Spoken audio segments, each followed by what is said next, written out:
En este momento, una bomba mundial. El Kremlin bajo un ataque sextuple.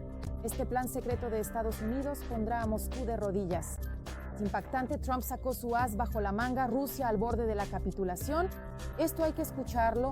Urgente, la OTAN ha anunciado que ha comenzado algo terrible. Una nueva catástrofe con un submarino ruso justo en el corazón de Europa. Las fuerzas militares de la alianza fueron puestas en alerta. La aviación y la flota entran en combate. Esto ya ha explotado en las redes. Impactante, un golpe decisivo contra Rusia desde París. Francia ha decidido, el mega arma ya vuela hacia el frente.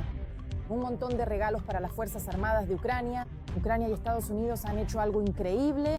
Un nuevo desarrollo letal irrumpe en el campo de batalla. Los rusos ya están en pánico. El Shahed ucraniano ya está en el cielo. El destino de la guerra se decide en estos momentos. Imágenes del frente que arrasan en redes. Las Fuerzas Armadas de Ucrania derrotan a Rusia en Donbass. Los ocupantes huyen. El equipo abandonado. La ofensiva avanza. Sensación. El Kremlin prepara un golpe mortal desde Engels. La inteligencia ucraniana filtró algo inesperado, pero las Fuerzas Armadas ya saben cómo aplastar este plan. Una trampa de fuego para el enemigo. De todo esto hablaremos a continuación en nuestro programa Punto Caliente. Ha sucedido. Trump va tras Putin. Estados Unidos traslada su escenario de ataque de Hamás a Ucrania. ¿Esto obligará al Kremlin a capitular? Esto nunca había sucedido antes. Estados Unidos se ha guardado un as en la manga. ¿Cómo Washington pondrá a Moscú de rodillas? Todos los detalles impactantes. Mirar. Paz a través de la fuerza. Así caracteriza Trump el plan de paz para poner fin a la guerra en Gaza. El presidente estadounidense aún logró alcanzar la paz en Oriente Medio. Y aunque todavía queda mucho trabajo por hacer, Hamás no se rendirá tan fácilmente. Fue un triunfo de Trump.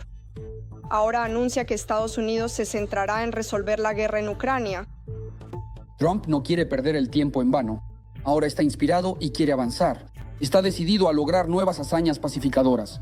Dios quiera. ¿En qué consiste la doctrina Trump? La presión funcionó sobre Hamás. Y precisamente esta lección, como escribe el Wall Street Journal, es la que Trump debe aprender de la resolución en Oriente Medio. La lección sobre la necesidad de ejercer presión. Para detener las hostilidades en la Franja de Gaza, Trump presionó al primer ministro Israel, Benjamín Netanyahu, y a su vez Qatar, Egipto y Turquía influían sobre Hamás, amenazando con limitar el apoyo diplomático al grupo. Al mismo tiempo, la operación militar de Israel en la Franja de Gaza continuaba. Hasta ahora no ha habido una presión similar sobre Rusia por parte de Trump. Y aunque Estados Unidos impuso altos aranceles contra la India y el socio comercial de Moscú, no se han producido nuevas sanciones contra Rusia. Pero ahora los expertos se muestran optimistas. Esto lo inspira a realizar hazañas pacificadoras. Eso es evidente. Ya ha anunciado que se ocupará de poner fin a la guerra entre Rusia y Ucrania. Al fin y al cabo, tanto la guerra en la Franja de Gaza como la guerra ruso-ucraniana son cuestiones directamente relacionadas con la reputación política de Trump. Y aquí hay un impulso positivo que se puede aprovechar. Y el hecho de que esto inspire a Trump es evidente. Los medios occidentales también consideran que, tras el acuerdo entre Israel y Hamás, Trump podría aumentar la presión sobre Rusia. También es una buena señal las propias declaraciones de Trump sobre su intención de abordar la guerra ruso-ucraniana. Y además, la reunión entre el líder ucraniano y el estadounidense, que debe celebrarse ya el 17 de octubre en Washington. Zelensky viaja a Estados Unidos, ya lo ha confirmado Zelensky, lo ha confirmado Trump y nuestro equipo ya ha volado para preparar la visita. Bueno, no dicen qué va a pasar, pero lo digo de inmediato, negociaciones de paz, la reunión es importante. No son cuestiones técnicas, no se trata solo de dinero o de garantías. Esto es parte de los acuerdos de paz. Esas garantías son lo que puede llevar a la paz más rápido, hacer que Rusia se siente a la mesa de negociaciones. Y en este caso, el plan de paz de Trump para poner fin a la guerra en Gaza puede convertirse en el precedente necesario que ayude a terminar la guerra en Ucrania. Al menos en parte en Europa esperan que Trump aplique la táctica utilizada en Gaza para detener la agresión de Rusia. Esto le da a Trump enormes oportunidades para resolver otros grandes conflictos. Ahora se ha consolidado como un árbitro y pacificador eficaz. Para resolver la cuestión ruso-ucraniana, Trump puede involucrar al presidente de Turquía. Según el presidente estadounidense, Erdogan es respetado tanto en Ucrania como en Rusia. La gente lo respeta y él es mi amigo. Ustedes entienden por qué me llevo bien con los fuertes, pero no con los débiles. Trump dice que Erdogan puede ayudarnos a lograr la paz en el mundo. A Trump le gusta Erdogan, y Erdogan en general es un político que le agrada a Trump por su comportamiento y por la estructura de poder que ha construido. Y Erdogan resolvió la cuestión de Siria. Ahora el dictador y asesino sirio está sentado en Moscú jugando a la Sony PlayStation, según informan medios y canales de Telegram. Y de hecho, ahora Siria está gobernada por quienes lucharon del lado de los rebeldes. A ese criminal lo expulsaron y Rusia perdió su influencia. Erdogan puede ayudar aquí. Pero entre la guerra de Hamas e Israel y la guerra ruso-ucraniana hay una diferencia significativa: el llamado factor China. El gigante asiático se ha convertido en un socio económico y político importante para Rusia. Y esto puede jugar tanto a favor como en contra si Trump logra atraer a Pekín para que apoye las negociaciones. Entonces China podría convertirse en un elemento clave para inclinar a Putin hacia la paz. Urgente. Se avecina el apocalipsis. En el horizonte del mar Báltico ha aparecido el misterioso submarino de Putin. La OTAN da la alarma, la aviación está en el cielo, la flota se prepara para atacar. Los militares suecos detectaron un submarino secreto del Kremlin. ¿Qué está planeando Putin? ¿Una nueva guerra o una provocación a escala global? Esto podría hacer estallar todo el planeta. Vean todos los detalles. La Marina de Suecia detectó un submarino ruso en el mar Báltico. Así lo informaron los militares en la red social X. Según el organismo, la nave entró en el Báltico a través del estrecho de Gran Belt y luego fue avistada en el estrecho de Kattegat, entre Suecia y Dinamarca. Unidades de la Fuerza Aérea y cazas escoltaron al submarino. Los suecos calificaron este episodio como una misión rutinaria. La Marina del país no revela el nombre de la nave. Solo se sabe que se trata de un submarino diésel eléctrico multipropósito del tipo Kilo, según la clasificación de la OTAN. A este mismo tipo pertenece el submarino Novorossiysk, con el que los rusos hicieron el ridículo ante el mundo entero hace unos días, cuando apareció inesperadamente en la superficie cerca de las costas de Francia. Por muchas de sus características, este es el mejor submarino no solo de la flota rusa, sino de todo el mundo. El funcionamiento de su motor es más silencioso que el ruido del mar fuera del casco, lo que significa que la nave puede permanecer inadvertida en las pantallas de los radares de la OTAN. El propio submarino está tan bien diseñado que no en vano lo llamo el agujero negro.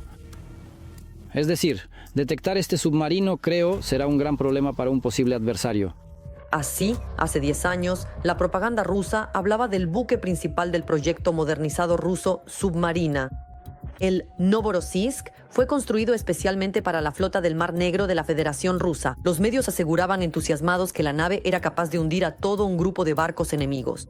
Pero ahora, en 2025, parece que él mismo está listo para irse al fondo. Según datos del ISK-GPU, por daños en el sistema de combustible del Novorossiysk en servicio de combate en el Mediterráneo, el combustible entra directamente en la Sentina. No hay repuestos ni especialistas calificados a bordo para la reparación. La tripulación no puede solucionar la avería. Debido a un accidente grave, comenzaron a surgir otros problemas. El combustible acumulado en la Sentina representa un factor de riesgo de explosión. La fuente considera que la tripulación no tiene otra opción que empezar a abrir la Sentina directamente en el mar. Para, como se dice, resolver el problema, no hay otra opción, tendrán que bombear esa mezcla de agua y diésel por la borda. Bueno, en principio sí, claro, si esto empieza con los aviones, y sin duda los aviones están vigilando el submarino, la aviación antisubmarina, el mar Mediterráneo. Hay que decir que es un lugar bastante densamente poblado. Con buques militares de diferentes países, esto será fácilmente visible por la gran mancha iridiscente. De hecho, eso es exactamente lo que todos están observando ahora. Pero hay que señalar que una embarcación submarina de unos 70 metros de largo no es gran cosa, no tiene volúmenes tan enormes, aunque por supuesto cualquier contaminación del medio ambiente no es en absoluto bienvenida. Ahora, cientos de expertos internacionales están vigilando para que los rusos no provoquen una catástrofe ecológica. En el Ministerio de Defensa de Rusia presumen, diciendo que no ha pasado nada, que todo está planeado así. Al mismo tiempo, se olvidan de aclarar qué hacía exactamente la embarcación en el mar Mediterráneo, si la retirada del último submarino se había anunciado ya en enero. y si a bordo hay misiles calibre de Novorossiysk que el ejército ruso lanza desde este tipo de submarinos.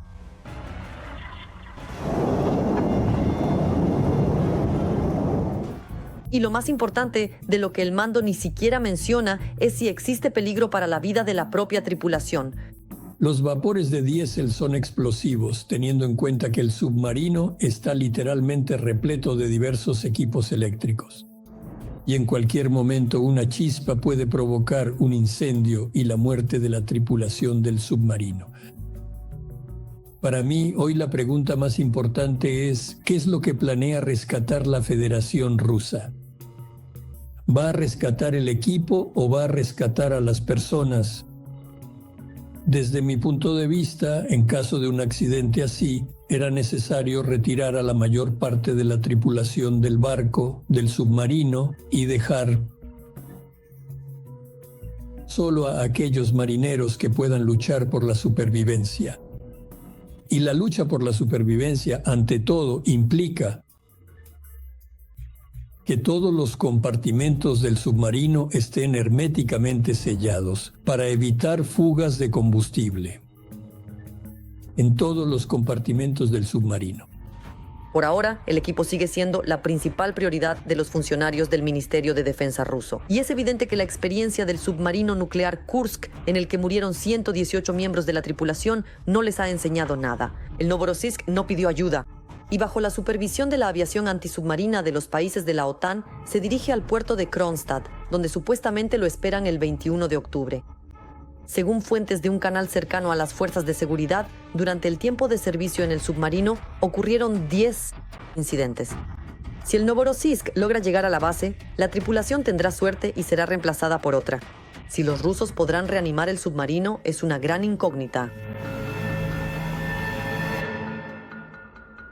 De manera urgente, en París ocurrió algo increíble, un golpe decisivo contra Putin. Esto lo cambia todo.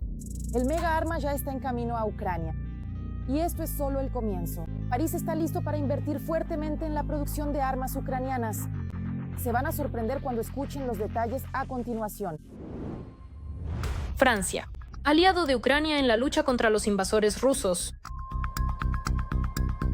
El país fabrica drones y sistemas de defensa aérea para las necesidades de las Fuerzas Armadas de Ucrania. Como ha destacado el ministro de Defensa Rustem Umerov, nuestro país tiene experiencia de combate y Francia una poderosa industria. En consecuencia, esto garantiza una asociación mutuamente beneficiosa para ambas partes. Por ahora no hay datos abiertos porque se conoce la cooperación en misiles Scalp. Por ejemplo, está la producción conjunta. En la versión británica es el Storm Shadow y el Caesar, que suministra Francia. ¿Existe interés en Ucrania? Por supuesto que sí, porque en Ucrania no solo hay tecnologías concretas que permiten utilizar y librar una guerra de nueva generación, sino también la táctica de uso, la experiencia, millones de registros, por ejemplo, de inteligencia artificial, que permiten utilizar esto de manera eficaz en el campo de batalla. Por supuesto, esto resulta muy interesante para los franceses, como para cualquier país que coopere con Ucrania. Precisamente los franceses, junto con el Reino Unido, fueron los autores de la idea de enviar fuerzas de paz a Ucrania para garantizar la seguridad de nuestro país. El ministro de Asuntos Exteriores, Sikorsky, lo dijo muy claramente. ¿De qué garantías de seguridad están hablando? Las garantías de seguridad significan que deben decir claramente si están dispuestos a disparar contra los rusos. Si están dispuestos a disparar contra los rusos, entonces deben hacerlo ya, porque Rusia ya ha atacado a Ucrania. La verdad es que, desde el inicio de la invasión a gran escala, Francia no apoyó a Ucrania de inmediato. Gucha. En ese entonces vinieron junto con Scholz y Draghi prácticamente para convencer a Ucrania de rendirse bajo las condiciones de Rusia, pero cuando Zelensky los llevó a Gucha y les mostró lo que había sucedido allí, entendieron que ya no era posible nada. En el verano de 2025, el ministro de Defensa de Ucrania anunció la creación de una nueva iniciativa internacional para la producción conjunta de armamento en el territorio de los países miembros del Grupo de Contacto para la Defensa de Ucrania. Veremos cómo se implementa y veremos detalles concretos. Creo que aparecerá información sobre la producción conjunta de armamento. está ampliando activamente la producción en los países de la Unión Europea, principalmente en Dinamarca, con quien hemos establecido una relación fructífera en cuanto a inversiones en la industria de defensa ucraniana. La iniciativa prevé la creación de producciones bajo licencia de armamento ucraniano en los países socios, con el objetivo de satisfacer las necesidades urgentes de las fuerzas de defensa de Ucrania. En 2024, las partes francesa y ucraniana firmaron un acuerdo para lanzar la producción de municiones bajo licencia de KNDS France Nexter. De este modo, Francia no solo transfiere armamento antiguo para la defensa ucraniana, sino que también ha establecido la cooperación de sus fabricantes con las Fuerzas Armadas de Ucrania para una colaboración de defensa fundamental y el intercambio de experiencia en la conducción de la guerra. Sensación. Ucrania y Estados Unidos están creando un superarma que puede cambiar el curso de la guerra. Un análogo de los Shahed. El mundo aún no ha visto algo así. Un desarrollo mega eficaz ya está listo para cambiar todas las cartas en el frente. El enemigo ya está en pánico. ¿Cómo cambiará este desarrollo el equilibrio de fuerzas en la guerra? Mira todos los detalles. El Shahed ucraniano ha alcanzado un nuevo nivel. Ahora el dron está equipado con avanzados sistemas de guiado y control occidentales y la producción se establecerá tanto en Estados Unidos como en Europa. Pronto entrará en producción en serie en Ucrania, en Estados Unidos y en Alemania. Así lo informa la prensa. La empresa estadounidense Autelion, en colaboración con una compañía ucraniana, ha probado con éxito el dron kamikaze de largo alcance Artemis LM-20. El dron está equipado con un sistema de inteligencia artificial autoguiado y puede alcanzar objetivos a una distancia de hasta 1.600 kilómetros. Al mismo tiempo, el peso de la carga explosiva es de 45 kilogramos, lo cual es más que suficiente para destruir la mayoría de los objetivos militares, equipos y material del enemigo, añaden nuestros militares. Lo clave aquí es que se trata de inteligencia artificial y de hecho digamos que el precio es bastante asequible, por decirlo suavemente. Y si se cumplen esas características táctico-técnicas como la velocidad y la altitud de vuelo, se cumplirán. Y por lo que entiendo, esos factores ya se han cumplido, investigado y probado. Entonces, por supuesto, nos resultará un poco más fácil. También se sabe que la característica principal de Artemis es su sistema de navegación y guiado basado en la computadora de a bordo Skynote N de la empresa estadounidense Autelion. Como se señala, es precisamente este sistema el que permite que el dron se dirija y ataque objetivos, incluso en caso de fallos en la navegación por satélite, y garantiza una alta precisión en la fase final del vuelo. Los medios del enemigo utilizan en mayor medida la interferencia de la señal GPS, es decir, esto dicho de manera simple es lo que ayuda a apuntar con mayor precisión. Si hablamos, por ejemplo, de los canales de control, sí, ellos tienen algunos sistemas que les permiten, por ejemplo, limitar las capacidades en los canales de control de drones pilotados. Estamos hablando de un sistema que en mayor medida realiza el vuelo de forma automática gracias, por ejemplo, al equipo de a bordo que lleva instalado. Por eso aquí hablamos de que gracias a estas capacidades, este sistema puede sortear la guerra radioelectrónica del enemigo y alcanzar el objetivo con un margen de error mínimo. Esto, nuevamente, es gracias a la guía visual que está instalada directamente en este dron. Al mismo tiempo, los desarrolladores de la empresa ya han declarado que el dron no tripulado ha pasado las pruebas en el campo de batalla. Esto ya ha sido valorado tanto por la parte ucraniana como por sus socios en la producción. Este dron fue creado junto con una empresa ucraniana cuyo nombre no se revela por motivos de seguridad y ya ha pasado pruebas completas que, según la declaración de la empresa, incluyeron el lanzamiento desde tierra, navegación con y sin GPS, tránsito a larga distancia y activación en tierra. Cabe señalar que el Artemis ALM-20 también cuenta con una cámara frontal, antenas adicionales y al parecer un motor eléctrico, lo cual es una solución bastante inusual según destacan los expertos. Esto se hace para lograr altos resultados con una menor escala de producción, mediante una mayor precisión al alcanzar el objetivo. De hecho, la cámara en la etapa final del funcionamiento del dron le permitirá atacar prácticamente sin fallar, incluso eludiendo posibles estructuras antidrones.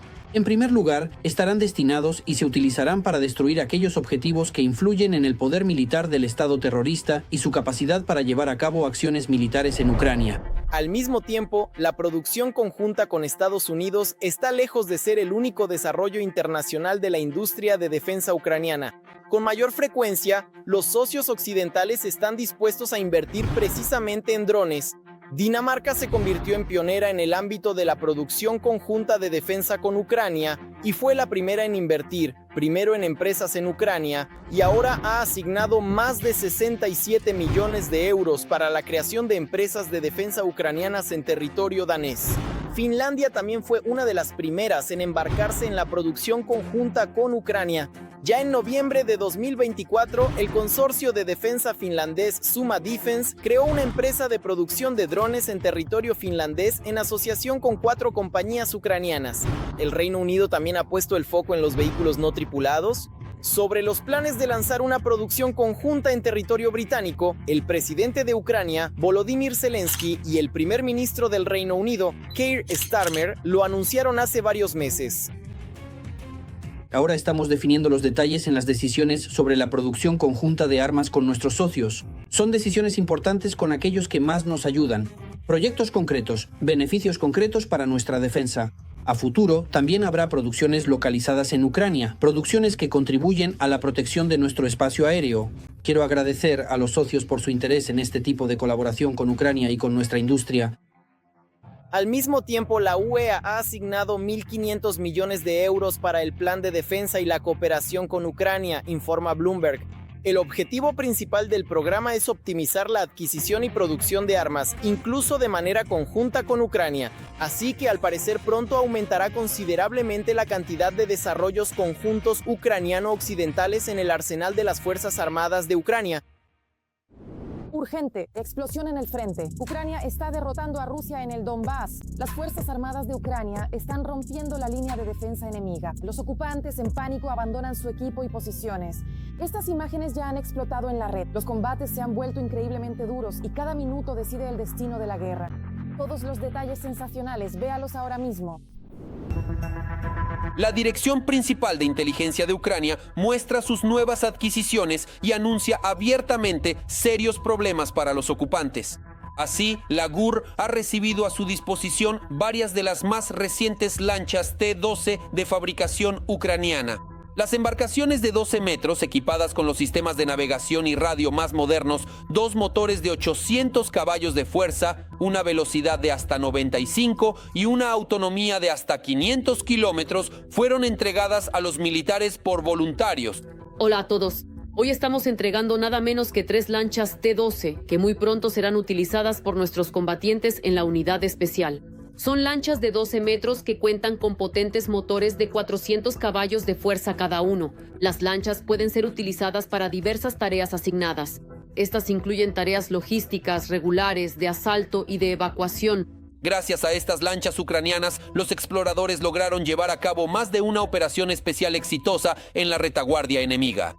Ahora los militares prometen que habrá aún más incursiones de este tipo. Y cabe señalar, para el ocupante, estas no son palabras vacías. El enemigo ya no duda de que las Fuerzas Armadas de Ucrania lanzarán una ofensiva. Y al parecer, los ocupantes ya se han dado cuenta de que esto sucederá muy pronto. Por eso, el enemigo se está preparando como puede para recibir a miles de sus contratistas heridos. Este video fue grabado por partisanos ucranianos en la misma retaguardia enemiga.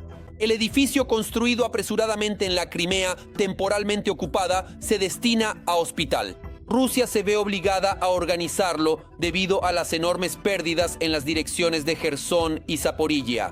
El flujo de heridos desde allí superó todas las expectativas. Como resultado, los hospitales y hospitales de campaña existentes no dan abasto. El objeto de Sebastopol comenzó a construirse en octubre de 2022 y se planeaba terminarlo solo a finales de 2026. Ahora intentan terminarlo a marchas forzadas. Los obreros trabajan en 3 turnos, violando todas las normas tecnológicas, ahorran en materiales y seguridad, lo que lleva a constantes accidentes en la obra, según afirman los partisanos ucranianos. Ya se pueden ver deformaciones en las estructuras y problemas con los cimientos. Sin embargo, incluso en esas condiciones, los soldados rusos heridos están inmensamente agradecidos. Después de todo, eso es mucho mejor que si te eliminan los tuyos directamente en el campo de batalla. Por cierto, así fue exactamente como la tan elogiada defensa antiaérea rusa, que aunque cubre, no protege, actuó recientemente con su propio caza. Los rusos derribaron accidentalmente su propio avión Su-SHM durante la interceptación de otra oleada de drones ucranianos. Por cierto, este tipo de confusión en el cielo ruso será cada vez más frecuente en un futuro próximo. Y después de los militares, la defensa antiaérea del Kremlin empezará, sin querer, a derribar también sus propios aviones civiles. Y todo esto gracias a los armeros ucranianos, que no dejan de aumentar el ritmo de producción de drones de ataque y misiles. Así, el Flamingo ya se está almacenando para un ataque a gran escala contra Rusia, anunciado por las autoridades ucranianas en respuesta a los ataques de Putin contra nuestra infraestructura energética. Así que Moscú y San Petersburgo deberían ir preparándose para apagones. El Flamingo puede cortar la luz y el agua en cualquier región de Rusia. Ahora realmente es un miedo directo, un miedo instintivo por lo que les pueda pasar allí. La etapa preparatoria para el futuro ataque a Moscú fue una incursión nocturna contra varios objetivos rusos en los territorios ocupados. Donetsk también estuvo bajo ataque. Allí se registraron explosiones de gran magnitud, probablemente en un almacén de municiones. Además, drones atacaron el asentamiento de Gvardeyskoye en la Crimea ocupada.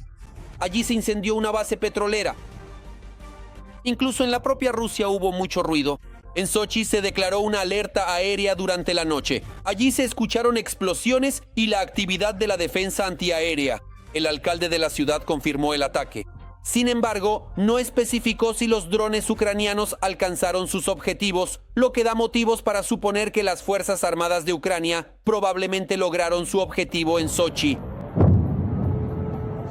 De la misma manera, el enemigo tampoco logra protegerse de los drones ucranianos en la propia línea del frente. En las últimas 24 horas, el ejército ruso ha perdido al menos 700 soldados entre heridos y muertos, además de 5 tanques, una decena de vehículos blindados, 35 sistemas de artillería y más de 500,000 de drones. Sin embargo, Putin no dará la orden de retirarse bajo ninguna circunstancia. Al contrario, sus generales solo aumentan la intensidad de los asaltos suicidas contra las posiciones ucranianas. La táctica sigue siendo la misma. Es decir, se trata de pequeños grupos de asalto. 2, 3, 5, 7 militares de la Federación Rusa intentan abrirse paso por algún bosque, avanzan hacia nuestra línea del frente, pero gracias a nuestros exploradores aéreos los detectamos a tiempo. Es decir, incluso en los accesos ya se les inflige daño con artillería y armas colectivas.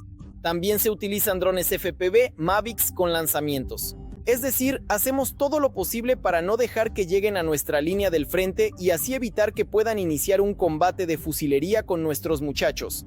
En las últimas 24 horas se registraron 187 enfrentamientos entre las fuerzas de defensa de Ucrania y el ejército ruso en el frente.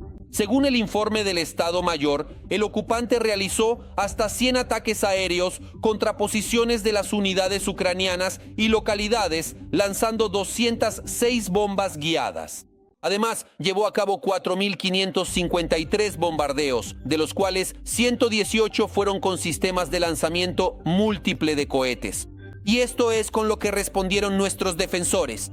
Durante el último día, la aviación, las fuerzas de misiles y la artillería de las fuerzas de defensa atacaron 14 áreas de concentración de personal, armamento y equipo militar, un puesto de control de drones, 6 sistemas de artillería y un objetivo importante de los invasores rusos, según el Estado Mayor General de las Fuerzas Armadas de Ucrania.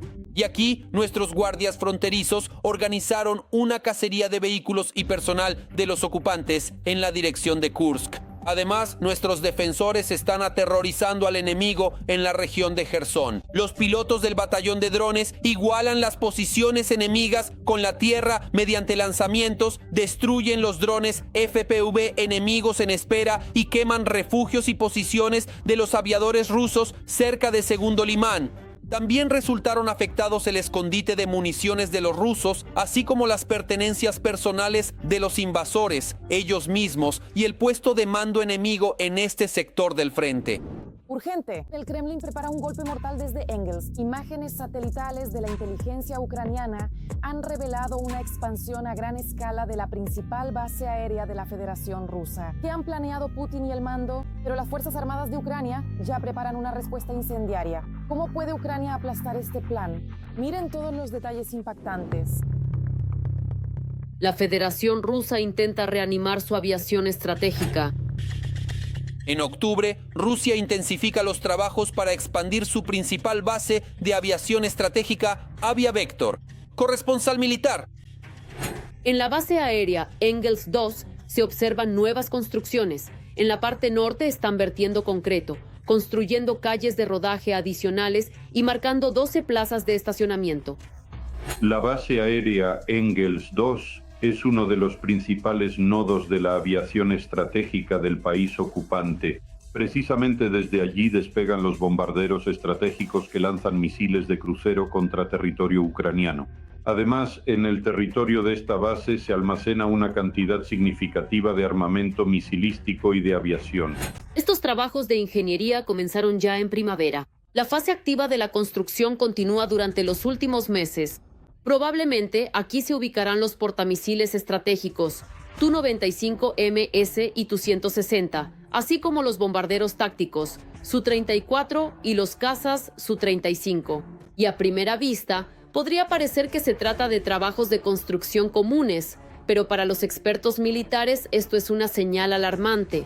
La ampliación de la base aérea aumenta las capacidades operativas de la aviación enemiga, reduce el tiempo entre salidas, incrementa el número de aviones en estado de combate y simplifica la logística de entrega de municiones.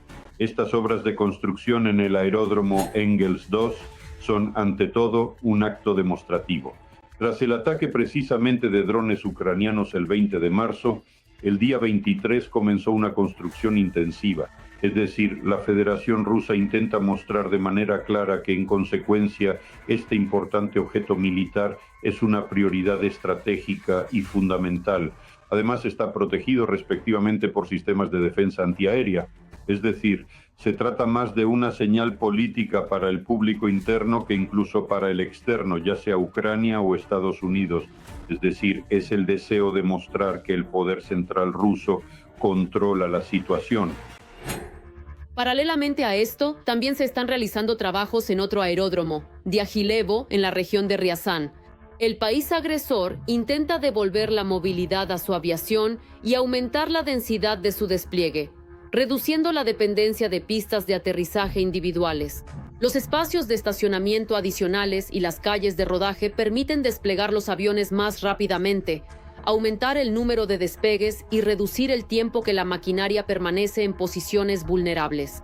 La Federación Rusa, con este tipo de trabajos de construcción en estos objetos militares, intenta demostrar que sigue considerando el llamado terror con misiles como un elemento prioritario de presión político-militar sobre el liderazgo de Ucrania. Es decir, al no tener posibilidades de lograr éxitos reales en la línea de contacto de combate, el principal énfasis del ejército de ocupación ruso se centra en los ataques, incluso utilizando aviación estratégica contra infraestructuras en territorio ucraniano y contra ciudades residenciales. Pero la expansión de las bases es solo una parte de la ecuación. La aviación requiere tripulaciones, combustible, municiones y líneas de suministro seguras. Las pérdidas de personal, los problemas logísticos y las restricciones internacionales sobre los componentes reducen la eficacia de las nuevas instalaciones. En pocas palabras, tener más plazas de aparcamiento no significa más ataques en un futuro próximo. Y teniendo en cuenta que el aeródromo se encuentra a unos 600 kilómetros de la línea de contacto, a 600 kilómetros de la frontera ruso-ucraniana convencional, está dentro del alcance de los drones de ataque ucranianos, así como de otros medios de ataque ucranianos. Estamos hablando del Neptuno largo. Por lo tanto, si realmente se detecta actividad de la aviación rusa precisamente desde este aeródromo, Habrá respuestas simétricas por parte de Ucrania en el momento de atacar objetivos militares legítimos. Y este aeródromo militar es un objetivo militar legítimo, tanto en el caso de utilizar medios de ataque estadounidenses si se entregan, como también de una amplia gama de medios de ataque de fabricación ucraniana. Y estos aeródromos se han vuelto muy apreciados por la parte ucraniana. En particular, en marzo, las Fuerzas Armadas de Ucrania llevaron a cabo uno de los ataques más grandes contra Engels 2. Se destruyó un almacén de municiones y cerca de 96 misiles de crucero lanzados desde el aire, destinados a varios ataques, fueron eliminados. Los ataques a los depósitos de combustible también debilitaron seriamente las capacidades del enemigo.